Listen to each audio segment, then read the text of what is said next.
because oftentimes people go to the gym because they have nothing else to think about. I fell, and the motorcycle dragged me with it to the opposite side of the road, which was a 60-foot cliff.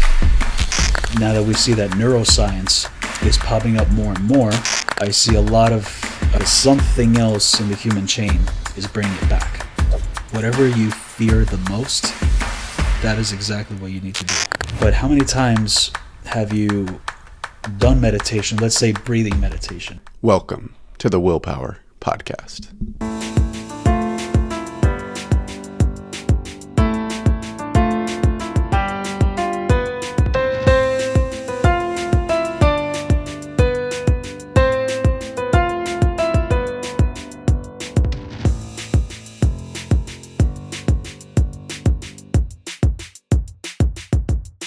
So tell me about what got you into the whole world of like Physical therapy, yeah, all of it. I've always wanted to be a physical therapist, even as a young kid, because I do have a family member. I have an uncle that is a therapist, and I would see him.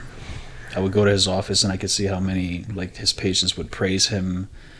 He was just really good, and everybody relied on him. He had an amazing lifestyle, really nice house, nice car. So I said, I want something that is between medical, like as an MD, but also something that is also within the fitness realm.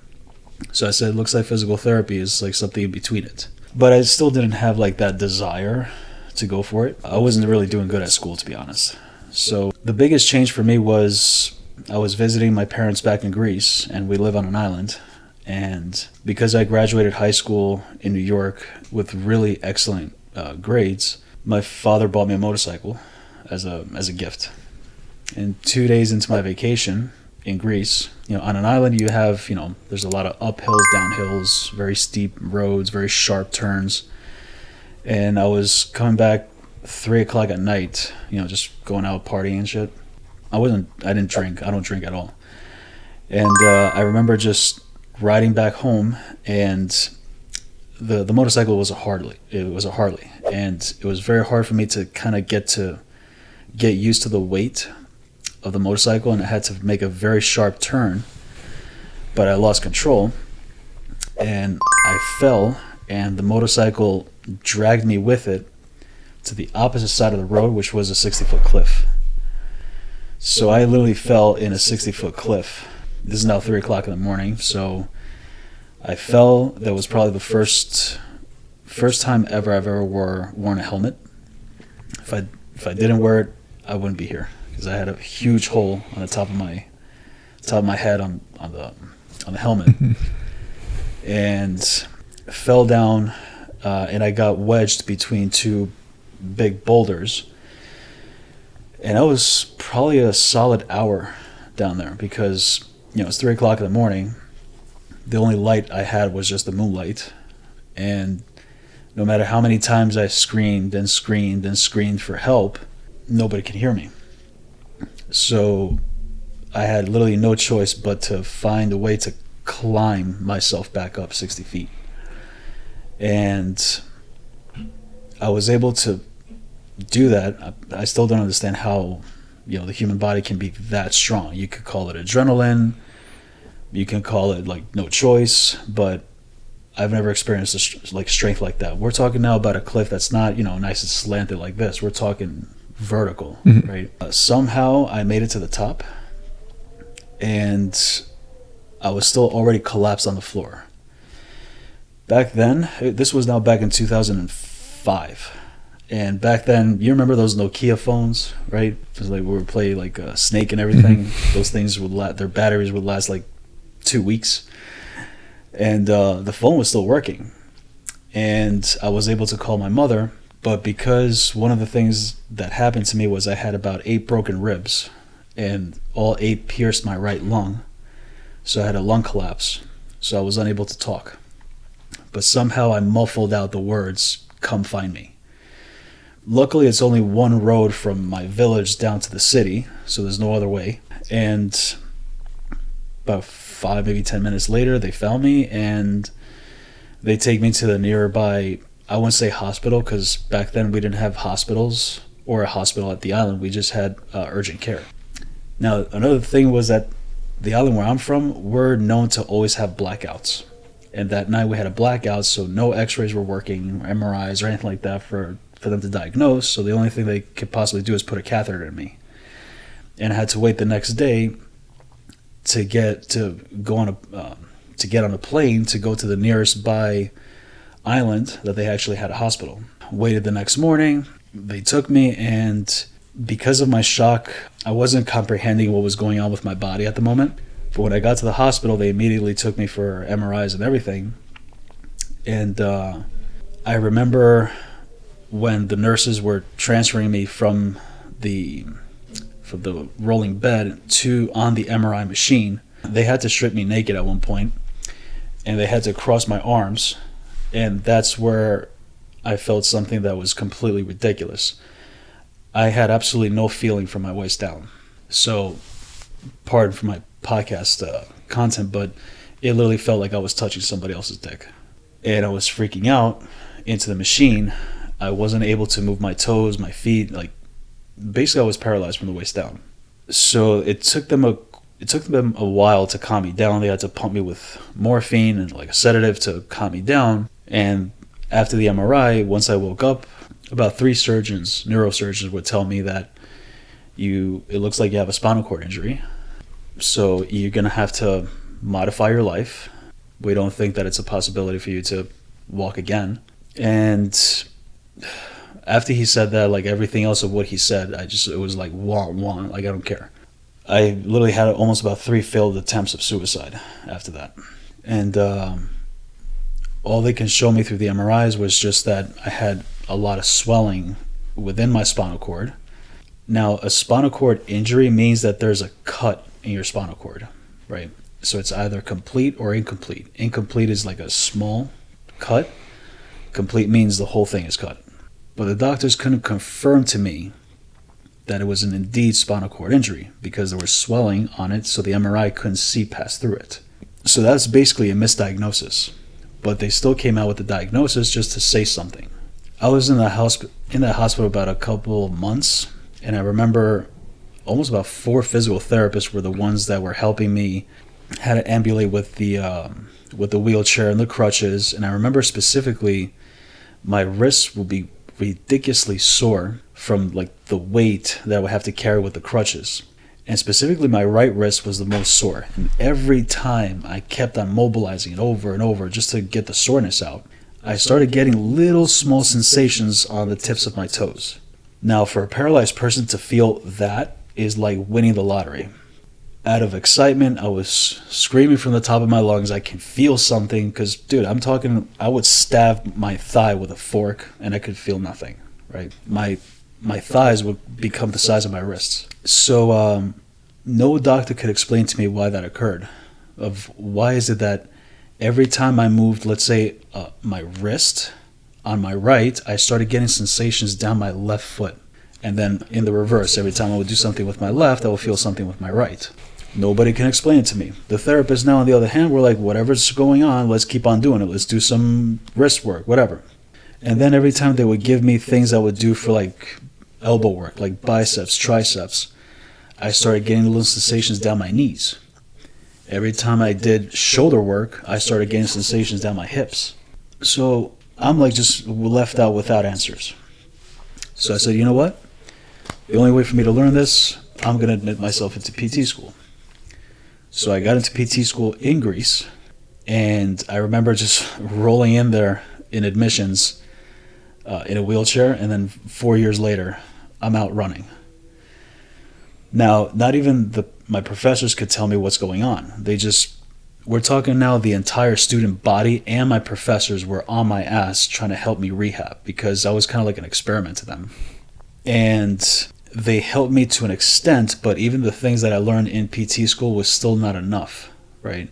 So I needed to find more and more answers, and they were only to help me to a certain extent. But then I realized I had breathing issues, I had balance problems, so I had to learn basically every system of the body because all these systems communicate with each other, right? So I had to learn the visual system, like vision, vestibular, which is your balance, lymphatics, visceral system, which is your guts, the respiratory system.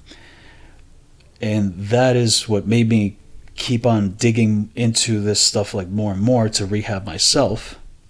And then the more I kept on implementing more of these systems, I would say, the more I was able to stand, walk, and run, and then started climbing, and then started weightlifting again. So it took me a good 2.5 years, maybe 3, just to be like fully good, right? And it turns out I didn't have a spinal cord injury. There was no cut, but it was the swelling. And I tried finding those surgeons again. I went back to Greece to the same hospital, but I only found one of them. And I just remember walking into his office and I just gave him big fuck yous, because when he saw me, he's like, I can't believe you're standing in front of me. I'm like, yeah, because you misdiagnosed me. Even I went to the lawyer at the time and I said, is it possible I can sue these guys? Like, it's been a long time now. You can't. If you would have done it early enough, yes, but not this way. But regardless, that was my thing of becoming a PT, because of knowing what it's like to be paralyzed. Even though I wasn't a true paraplegic, but I know the feeling of what it's like. And I said that this is what I want to do for the rest of my life. Like, this is my calling. So that's why I became a PT. And got a sports medicine degree in England, and then got my doctorate when I came here. And now it's, I'm just doing the same now, just teaching others of how to think a little bit more differently than your traditional physical therapists that you have here that are still old school type of thinking, So, yeah, that's the gist of it, I would say. So did you figure out what it was about, like, doing these wrist motions? Or Yeah, the research actually came out literally 8 years ago from today. So it's kind of new. Mm-hmm. There are these neurological connections in your spinal cord. They're called CPGs, central pattern generators. And what they essentially do is, it is the reflexive mechanism. When you walk, left arm works with right leg, right? It's the exact opposite, right? And researchers now have found that this whole cross connection is also very specific. There are neurological connections between the opposing wrist with the opposing ankle, the opposing joint with the opposing knee, and the same thing occurs with the spine. For example, let's say the cervical spine has reflexive responses to the pelvis, or my upper back with my lumbar spine. So there are neurological connections that communicate with each other.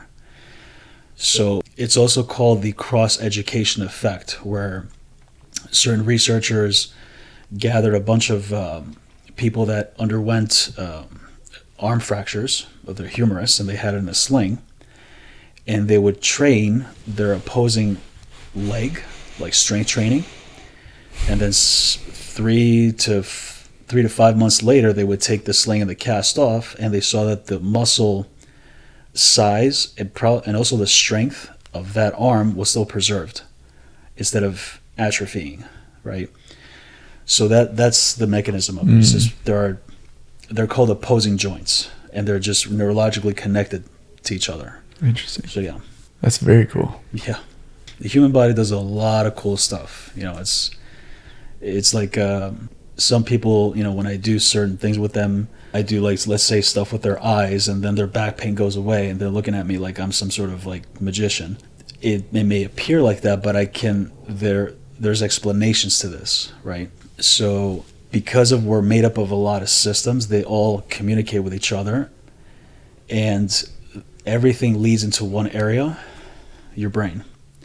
So that's why I like to call myself a brain-based practitioner, because I go by what he says. He's the commander of pain. He's the commander of how you move and how fast you move. So I don't look at injuries as just like, all right, there's a tear in there, I got to do something with that. I look at MRI sometimes when people come to me, and I'm like, trash. I don't care what it says, because you can have a tissue structural problem under an MRI, but still be in no pain. Like, if you go in to go get an MRI right now of your hips or your shoulders, you're going to find tears, no problem, easy. But your brain's like, I don't care about it. You can have a beautiful looking shoulder under an MRI and still be in dire pain, because they're two separate things. So that's what's fascinating to me, but also very difficult for me to explain to people how the human body actually works, right? So that's why I put up this whole like full year, 14-month mentorship program to teach others about how things work now, you know. And now that we see that neuroscience is popping up more and more, I see a lot of medical professionals and fitness professionals are gearing more towards neuroscience rather than just biomechanics, like everybody likes to focus on, right? Because biomechanics is great, but it's incomplete, right? There's more that has to be done. So yeah, it's a good reason not to skip leg day. Yeah, exactly. Never skip leg day. Yeah, so you were just like, the reason you got so into the intricacies of this was because of your own, like, you were your own test case. Yeah. I had to practice this stuff on myself, and I just saw that it also works for everybody else too, right? So I said that this is something that is unique, but also it made me realize that they have to change the textbooks in schools. Like, the education system is very poor.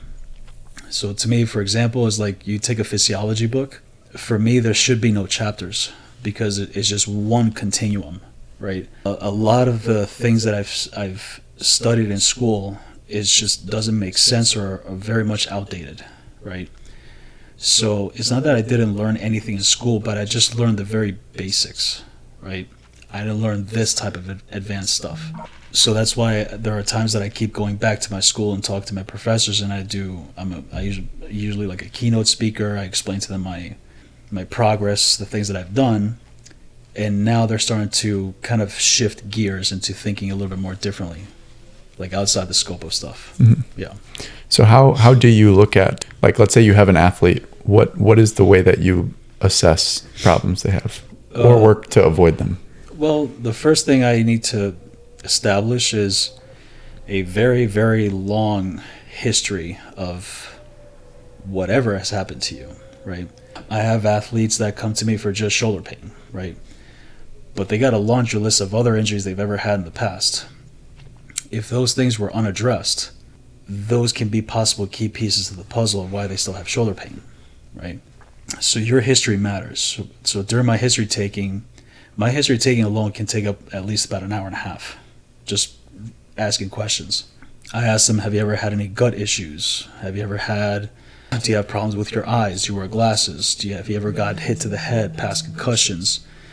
Do you have any breathing problems? So I need to know everything that was a stress. My apologies for that. That's all good. Do you want to No. hang it up? Or He's doing his job. I need to know all possible stressors that have ever happened in their lives, because it gives me options to explore what happens if I address that and I don't do shit to the shoulder, and is there a correlation? Like, if I have people that, for example, just yesterday, had an athlete of mine, baseball player, right shoulder pain, and he said that he had a very, very bad ankle sprain 2 years ago, and I did nothing to his shoulder. I just started doing stuff to his ankle that he was so fearful of, because if you have a very bad injury, you're kind of like scared to move, no matter how long it's been. So I did stuff on his ankle, and automatically his shoulder pain went gone, right? So I take a look at that. I look at past stuff that has ever happened, but then I run through a full battery of neurological assessments, right? When I say neurological, I'm not saying things like that only concern, let's say, Parkinson's or paraplegics. I'm talking about full-on athletes, right? I test their vision, and when I say vision, it's not just only 20/20. I'm looking at how they move. I'm looking at their balance, their vestibular system, your balance. I'm looking at their breathing.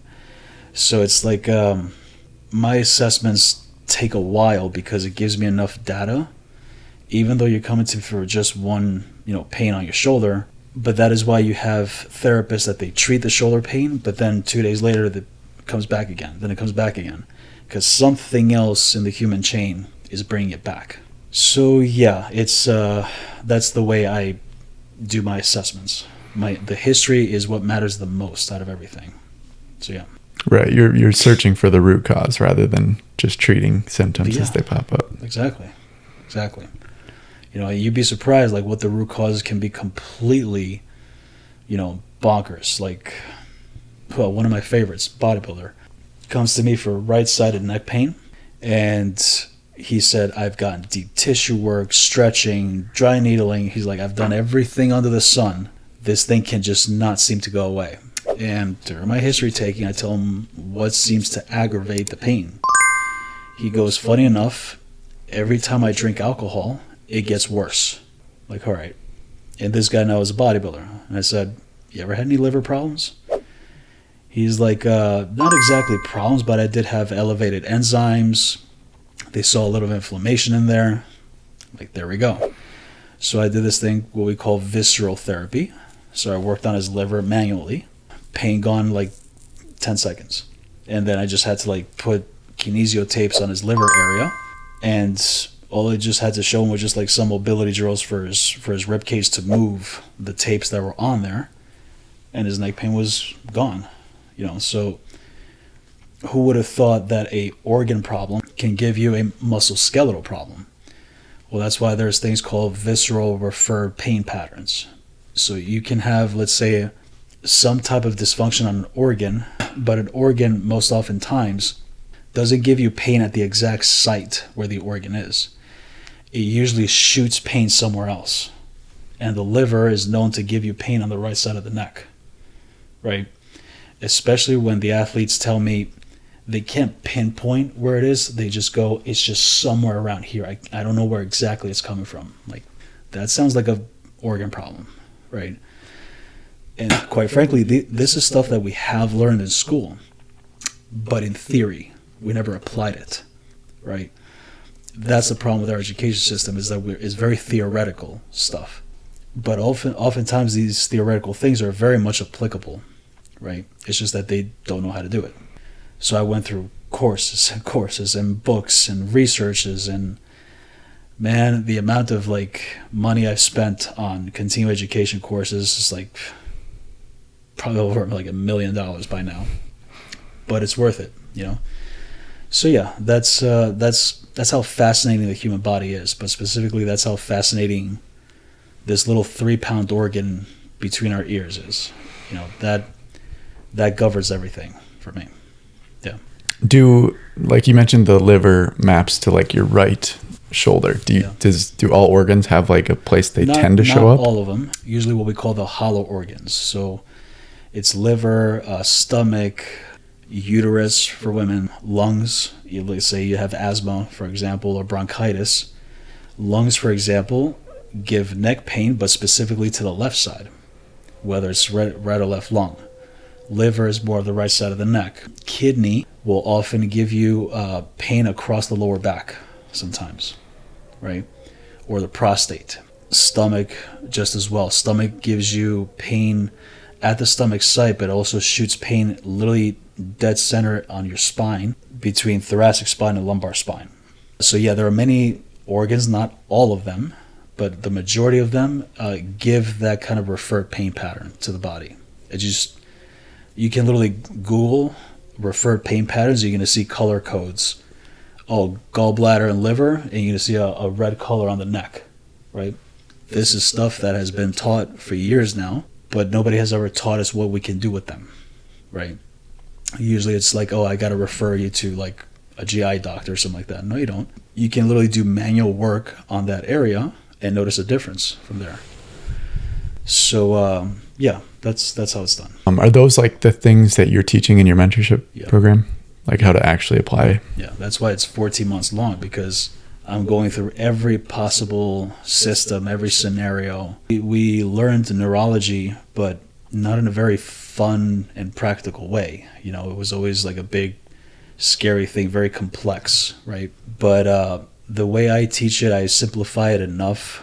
A lot of recordings, videos for examples. And yeah, I thought it was going to take about 6 to 8 months long, but no. I found out that with the first group of mentees that I've had, it takes more than that to teach them like everything I possibly can, right?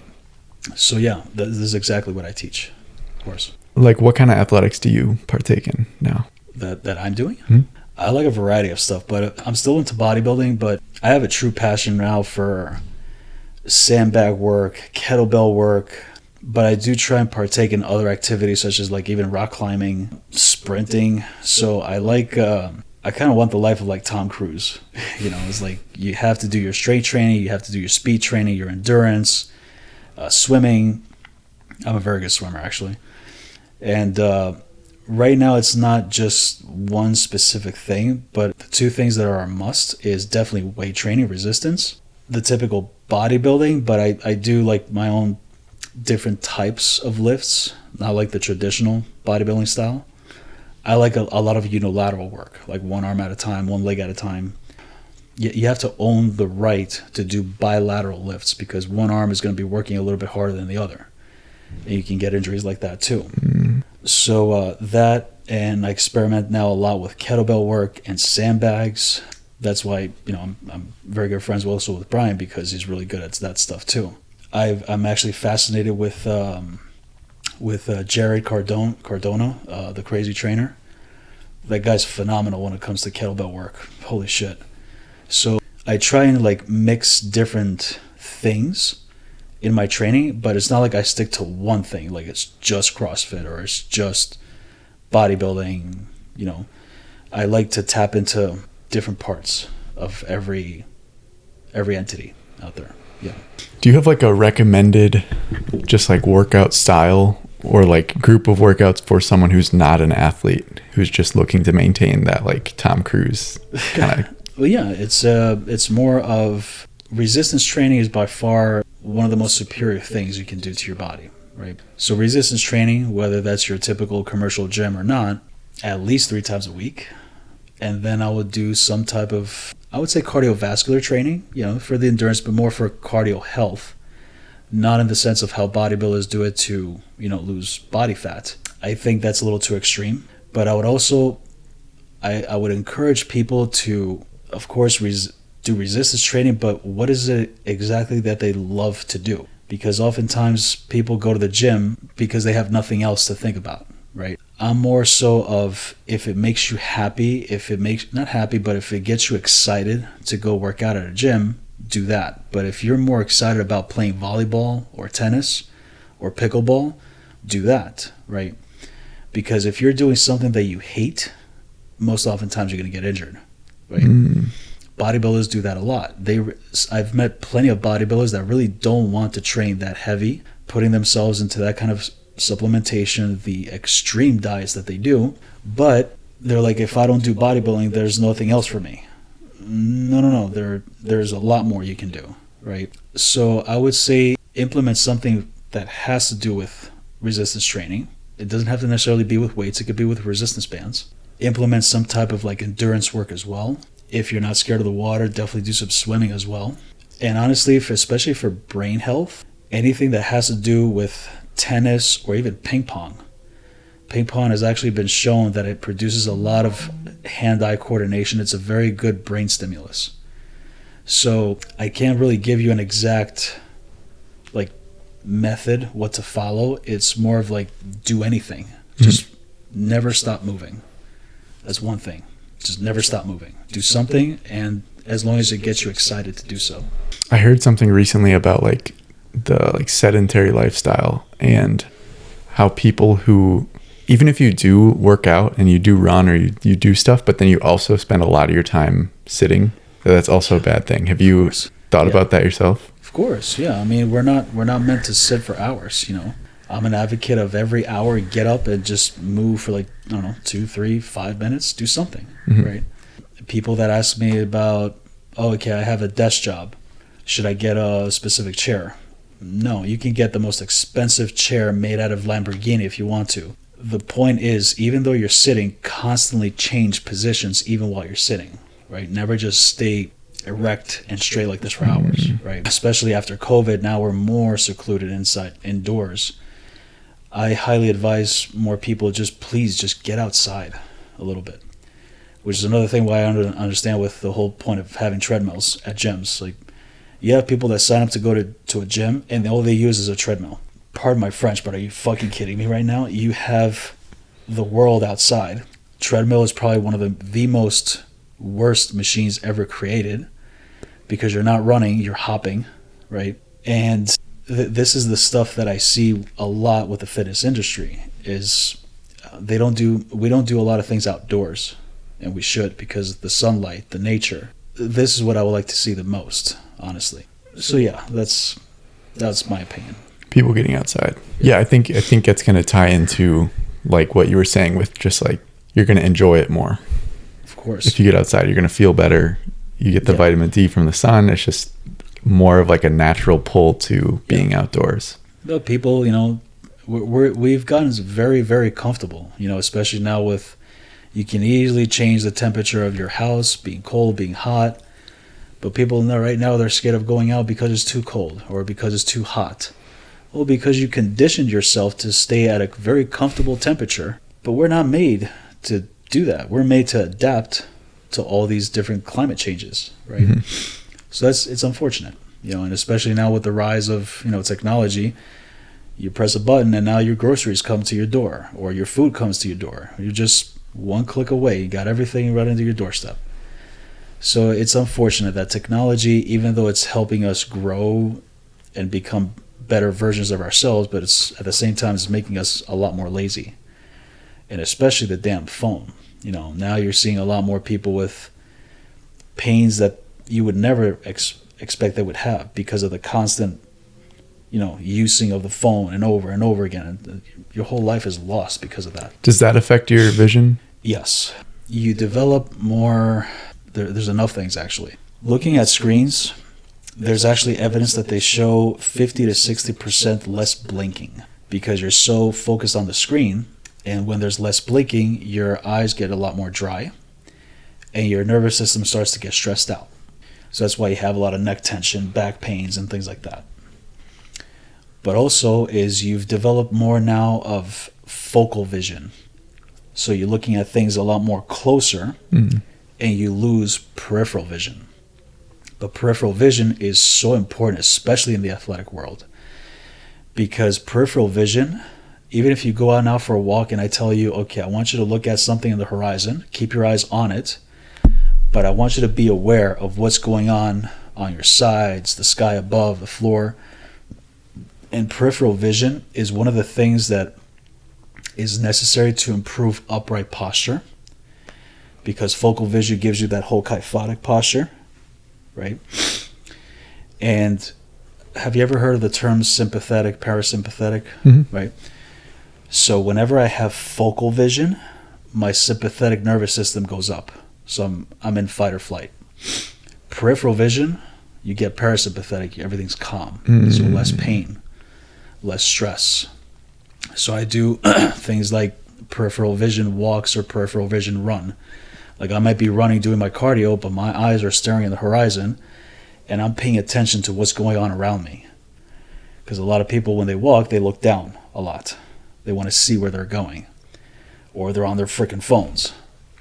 That's another reason why I left New York, because that's what everybody does there, right? Plus you got the skyscrapers, your peripheral vision is lost there.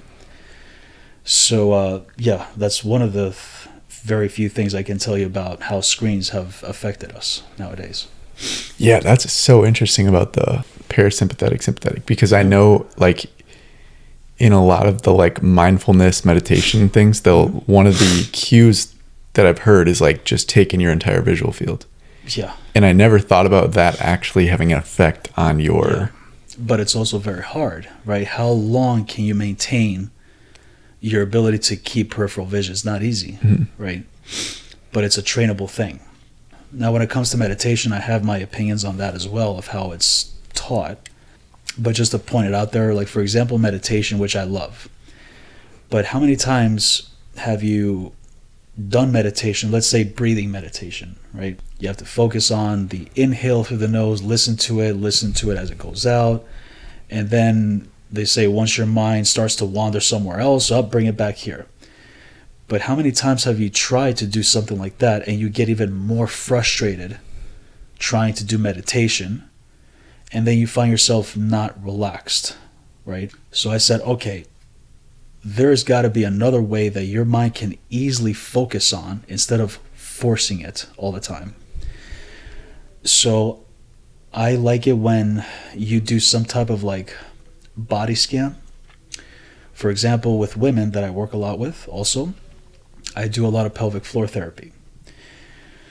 So I tell them, okay, you ever heard of Kegels before? Mm-hmm. Kegels are great, but not in the sense of how they're taught, which is just tighten up. Let's contract, contract, contract. That's wrong. It should be contraction, but it needs double the time, probably triple the time to really like relax pelvic floor muscles, right? This goes now for every muscle, not just there. The amount of focus you need to be like, okay, I want to contract for 5 seconds and then relax for 15 seconds. Muscle relaxation is a skill, right? It's not just like, I can do it. So when you place your mind on a muscle to like focus on it, let go of my trap, relax it. Notice how much attention that requires. That to me is meditation. Can I think of one thing and one thing only? That's the whole point of meditation, not let me not think of anything. Plus, we live in America. It's impossible not to think of something. But give them one thing to think about, especially if it's very therapeutic, right? And if it's especially like muscle relaxation, I'm able to get into that parasympathetic state. Even if I'm just focusing on just my bicep, the amount of brain effort to relax that muscle actively, voluntarily, calms down the nervous system. And that to me is a much more applicable type of meditation to do. Yeah, I've definitely noticed. It's crazy when you do one of those body scans and like trying to relax everything, how like tensed up you can be without even knowing it. Exactly. Right. So that's what we call interoception. There's exteroception, whatever we see on the outside, or the smell, the sound, and everything.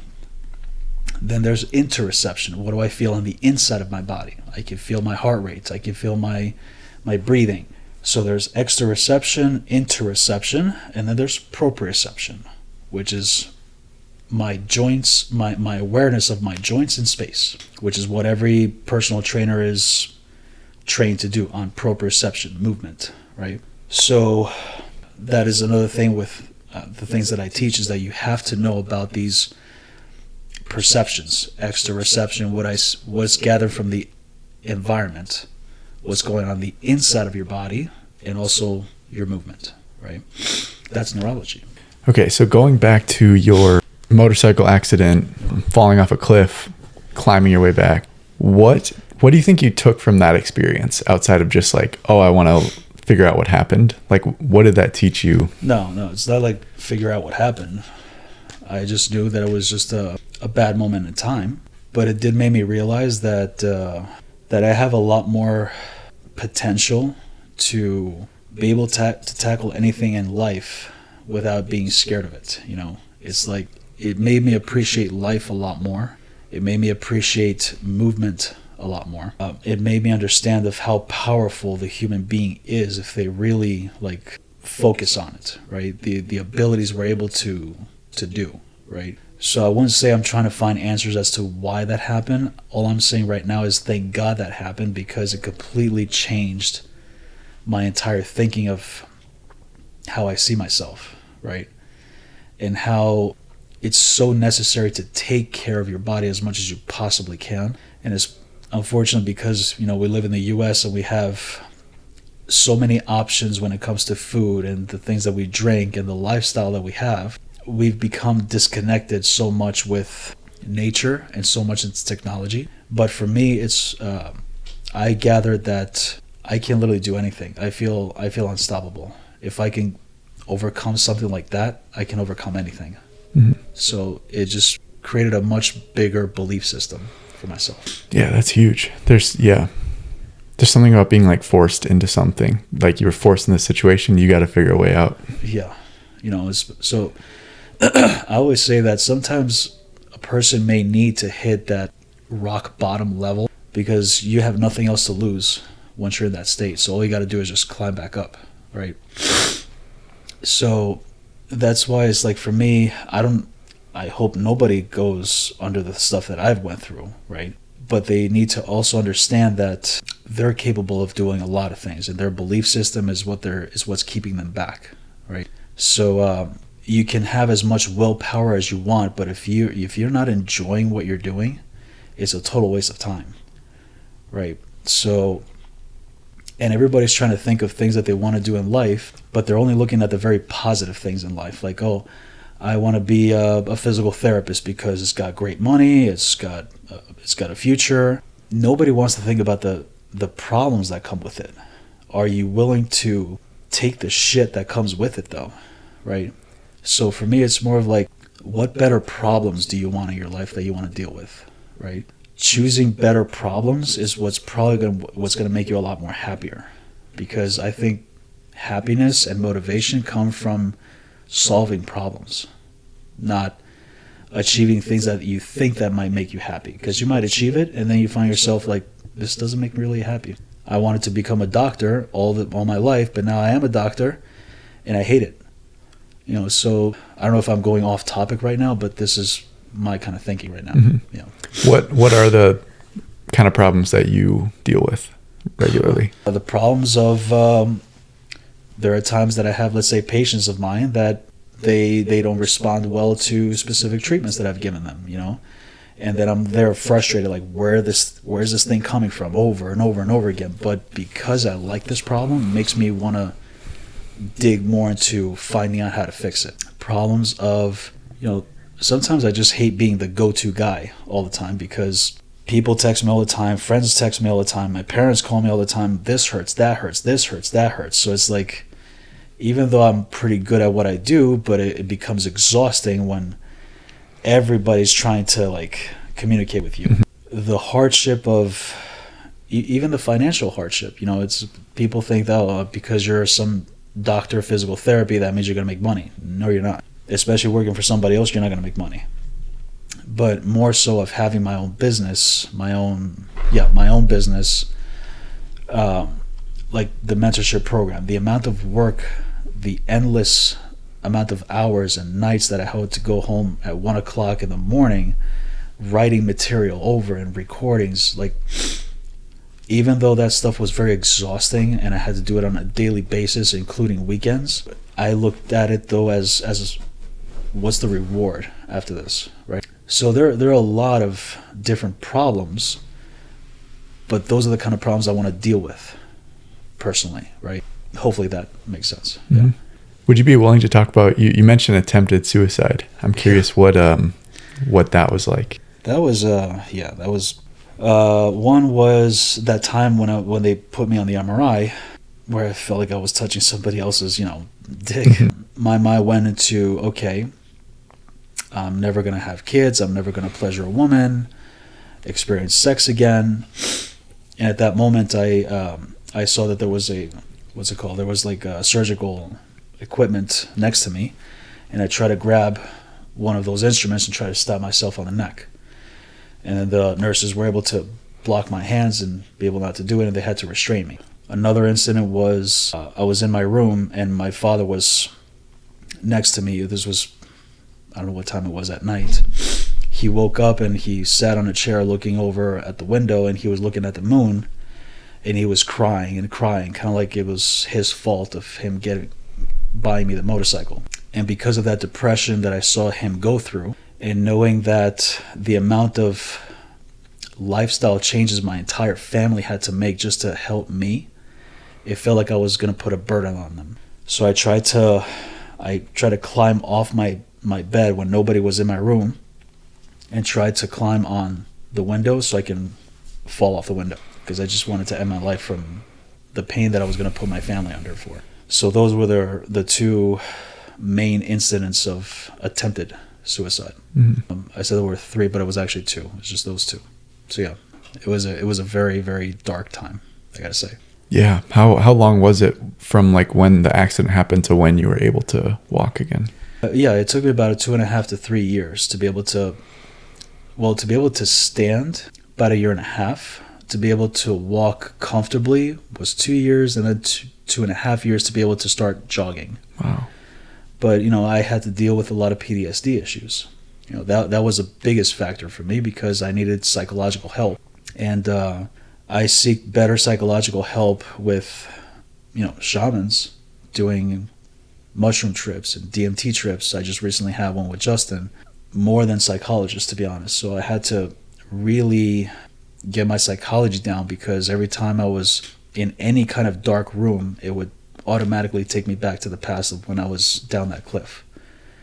So I could oftentimes hear like the screams in my head, and being helpless, for an hour, nobody can hear you. You'll be like, no matter how much I scream, no matter what I do, I'm still going to die in here because nobody can see me. Who's going to find me down on a cliff, right? Especially if it's like through a highway where nobody stops. Those were my darkest times of my life, where the psychological part was probably even harder to address than my physical, honestly. Did you, in that hour, did you think you were going to die? Or do you remember what was going through your head? Yeah, there were many times, yeah. But I kept on saying, just try, just keep on climbing, keep on. Even during the climb, I wanted to give up because I was just getting so tired. But I kept pushing through, and at some point, I actually closed my eyes because I didn't want to look up to see how much I had to climb. So I said, keep going, keep going, keep going, right? Until I made it to the top, So, yeah, that's what I had to go through. Yeah, it's a lot of darkness to get through. Darkness, man. But hey, out of the dark, that's how you rise. Yeah. Yeah, that's where we learn the most. That's where the most growth comes from. All the big time celebrities, they had to go through dark times to become big. So I agree with that. Do you see that in athletes that you coach? Do they have their own kind of demons or darkness to work with? Of course, they all do. But they have the psychological help. They have the funds to do that. Everybody's got some sort of dark side, or something that they're trying to overcome. It's part of human nature. Nobody's ever fully healed, right? So yeah, like limiting beliefs or traumas in the past. Absolutely, I see it all the time. Yeah. Cool. Are you a big reader? I would say so. Yeah. Do you read books strictly in physical therapy or all kinds? No, Okay. All kinds. Awesome. All kinds. I like that. Yeah. Do you have any book recommendations? My favorite author is Mark Manson, actually. Oh, okay. I read all of his books. So Mark Manson, even Joe Dispenza, I like a lot. Robert Greene, a lot. So I'm fascinated with those kind of books as well. But my top one is Mark Manson. He's just raw. Yeah. The way I like it. Yeah. Yeah, I read his book, The Subtle Art of Not Giving a Fuck. Yeah. A couple of years ago. Is just as good. Everything is fucked. A book about hope. Okay. Phenomenal book. Phenomenal. Wow. I'll have to put it on my list. Yeah. Because I haven't gotten to that. Please do. Yeah. That's cool, dude. What would you say is specific advice that only you could give? I would say that whatever you fear the most, that is exactly what you need to do. That's how I see it. So it's like whatever you're scared of, that's your brain telling you this is exactly what you need to do, right? And break down everything that you're scared of into little small increments, because whatever we're scared of and we try to attempt to take action on it, we're always thinking about the amount of work it's going to take to get to that point. And that's what keeps us procrastinating. I would say is please reevaluate your belief system, because you can actually completely rewire your entire belief system. And even though you think it's hard, it's not hard until you start doing something about it. I don't know if that makes sense so far. But in essence is yes, whatever you're scared of, do exactly that. And please listen to your instincts, because it's kind of like what my mother said this one time. Is like the first 2 seconds of a thought that comes into your head, or an action that you're about to take, or a decision, those first 2 seconds is God's word. Anything after 3 to 5 seconds, that's the devil's word, because you're now second guessing it. I shouldn't do it, maybe not. But if that impulse, or if that instinctive decision in your head is like, I should do it right then and there, right? So there are many advices I can give, just depends on what. But for now, I would say do what you're mostly scared of. And that's it, because you become resilient after that. Okay, I wanted to talk about one other like physical related. So breathing. You kind of mentioned it earlier, but I'm curious, what are all the roles that breathing have in our athletic health? Dramatic. It depends, because you have people that are hyperventilators. They breathe a little too fast, and especially nowadays where we have a lot more anxiety and stress. But breathing to me is obviously, probably the most essential thing to have, because you can live off from food, having no food at all for days, and the same thing with water. But when it comes to breathing, you won't last more than a minute until you're out, right? Your brain needs oxygen in order for it to operate. It needs glucose also in order for it to operate. But when it comes to breathing, it depends on the situation. What I tend to teach first is establish a very calming breath rate on your normal day life.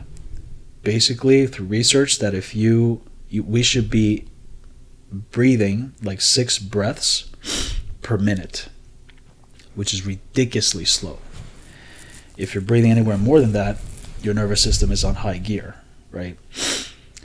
But different types of breathing have different responses. So for example, exhalation-based practice, where you're focusing more longer exhalations as opposed to inhalations, that's more calming because you're activating more of the vagus nerve, which is the rest and digest. Inhalation-based practice does the same as well, but it actually has properties of also slightly increasing your sympathetics, especially if it's very fast inhalations. Breathing is so important, especially now with technology, because there are times that there's actually a term called email breathing. Every time you write an email, you stop breathing, right? So we've developed the habit to hold our breaths a lot, and we see that a lot through bodybuilding and powerlifting with the whole Valsalva.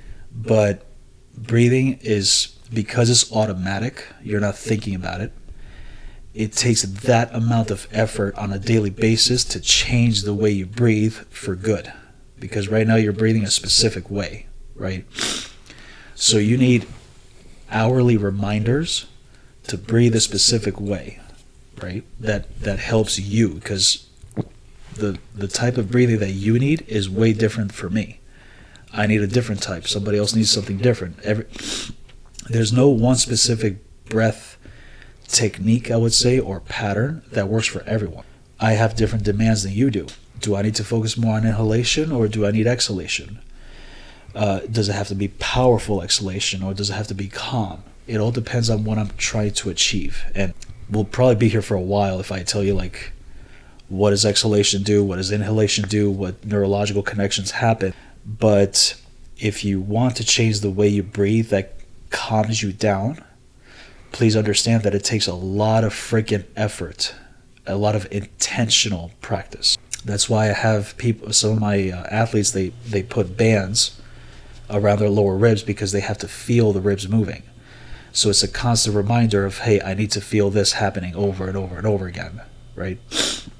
I tell people, put it on your alarm. Every hour it should beep to do some type of breath work, because that's the only way you're going to change something that has been automatic for so many years. That's what we call neuroplasticity. I'm trying to create neuroplastic changes, which means I've created new neurological connections that are kept in my brain forever. So I basically make it into a habit. That's what neuroplasticity is. It's a fancy word of a habit, in a way, right? So it's a very broad answer, because, again, it all depends on the situation, honestly. Yeah. Depends on what you need, but the main thing is recognizing we breathe automatically, and a lot of us have developed patterns that are probably not in our best interest. Pretty much. Yeah. And so intentionally rewriting those. It takes, especially because it's automatic, it requires a lot of effort, right? But if you're constantly reminded on an hourly basis to just devote just 2 minutes to do some type of breath work, it stays like that until it becomes automatic. That's how you create new neurological connections, is repeat it over and over and over and over again until it becomes automatic. Kind of like me learning guitar. The more I practice it, the more I can remember it forever, how to play that song, right? That's how everything is. Yep. What does your dream life look like? Dream life, I would say, as far as my work, maybe a facility or two. But I love teaching. So I like, traveling worldwide to be able to teach the things that I preach. Have my, gorgeous wife. Continuing my ability to keep on moving and training. Have a nice. I don't like big houses, so a nice little small home. I definitely need to have my sports car. And yes, I'll say it, I'm still a rider, so I'll always ride, so I'm still going to have my motorcycle with me. But more of seeing the world and teaching is what I envision right now. That's awesome, man. Kids in the equation, or what are your thoughts That's there? a little bit tough subject. So I'm not the type of person that is fiending to have children, to be honest, because I'm looking at the world how it is today, and a lot more expensive. And now you have people getting all confused with their pronouns now. But children, honestly, I'm one of 6 siblings. They all have kids. They're all married. So my parents are set. They have plenty of grandkids, yeah. But for me, it's if it happens, it happens. But I'm more so of like, I don't know if I want to have children because I love my life. As selfish as that may sound to anyone hearing this, but you know what? Everybody has their own thing going on for themselves. So I care more about having my person with me and just seeing the world, because that's something that I haven't done, and I'm feeding for it because of my work and through the accident that I've had. I never got to experience the things that I wanted to. So bringing another person into this world will probably keep me from doing that personally. Yeah. Gotcha. That makes sense. Yeah. All right, Andreas. I appreciate you, man. You're Thank you. Full of knowledge, I can tell, and I'm glad you were able to share some with us. Absolutely. Thank you. Where can people find out more about you? Definitely my Instagram. That's where everybody finds me. So at Bod Mechanic, my website, bodmechanic.com. That's where people can schedule consultations with me. So yeah, mainly through my Instagram and through my website. We'll make sure those are both linked. Yeah, absolutely. Awesome. Thanks again. Thank you very much. Bye, everybody.